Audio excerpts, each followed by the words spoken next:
Hey everyone, welcome back to another YouTube video, and in this video I'll be showing you guys how to fix Canva notifications or collaboration links, missing updates, slows teamwork. So we're going to fix this problem.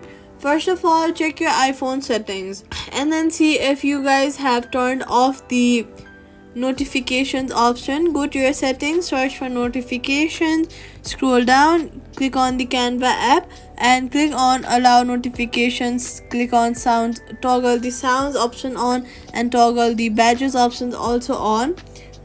Now ensure Canva app permissions are enabled like that and refresh or reinstall the app if needed.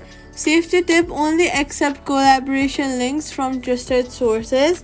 Quick fix: open links in Canva web if the app fails, and that's it. Subscribe for more fixes and tutorials.